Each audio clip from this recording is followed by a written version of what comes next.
এ যুগের নারীদের কথা শোনো না, শরীয়তের কথা তারা মেনে চলে না। এই যুগের নারীদের কথা শোনো না, শরীয়তের কথা তারা মেনে চলে না। এই যুগের নারীদের কথা শোনো না, শরীয়তের কথা তারা মেনে চলে না। কি মূল্যবান কথা! সেই সকল নারীকে উদ্দেশ্য করে লেখক লিখছেন, হিল তলা যত পায়ে লিপস্টিক ঠোঁটে, সারা দিন ঘুরে বেড়ায় বাজার ঘাটে। হিল তলা যত পায়ে লিপস্টিক ঠোঁটে, সারা দিন ঘুরে বেড়ায় বাজার ঘাটে। ভালো ছেলে দেখলে তারা ফিরে ফিরে চায়, ভালো ছেলে দেখলে তারা ফিরে ফিরে চায়। সুযোগ পেলেই ফোনে নাম্বার নিয়ে নেয়। এই যুগের নারীদের কথা শোনো না, শরীয়তের কথা তারা মেনে চলে না। এই যুগের নারীদের কথা শোনো না, শরীয়তের কথা তারা মেনে চলে না। এরা বরাবর অধিকার চায়, পুরুষরা দুনিয়ার মধ্যে যেভাবে চলাফেরা করবে নারীরাও সেভাবে চলতে চায়। অতি মূল্যবান কথাই কবি লিখছেন, জিন্সের প্যান্ট আর গেঞ্জি পরে বিদেশিদের মতো করে হেঁটে চলে।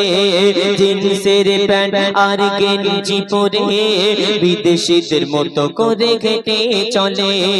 মাথারে ওড়নাটা গলাইতে দিয়ে, চুলগুলি পাবলিক সাট দিয়ে।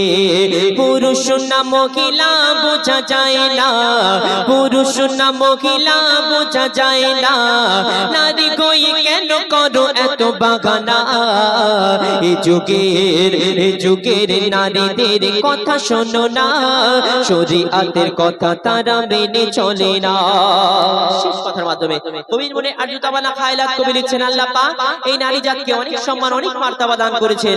কারণ যত নবী রাসূল ওলি গাউস কুতুব ফকির সবাই এসেছে মায়ের গর্ভ হতে, তাই আল্লাহ পাক নারী জাতকে অনেক সম্মান অনেক মার্তবা দান করেছেন। আমরা সেই সম্মান ধরে রাখতে পারি না। শেষ কথার মাধ্যমে কবি লিখছেন, তাই বললি সমাজের ও কবুরা, নারী হয়ে কেন করো এত বাগানা? তাই বললি সমাজের ও কবুনেরা, নারী হয়ে কেন করো এত বাগানা? মরণ ঘুমিয়ে আসবে যখন, শয়তানি বুঝবে তখন। শাখাবুদ্দিন বলে তাই একটু শোনো না, আচারুদ্দিন বলে তাই একটু শোনো না। পুরুষের বেশে নারী আর সেজো না। এই যুগের নারীদের কথা শোনো না, শরীয়তের কথা তারা মেনে চলে না। এই যুগের নারীদের কথা শোনো না, শরীয়তের কথা তারা মেনে চলে না। আমার মা বোনেরা রাগ করবেন না যে আজহারউদ্দিন ভাই আসলে আমাদের বদনাম করে গেল। আমাদের মিডিয়া বুরুজের দিকের কথা বলছি।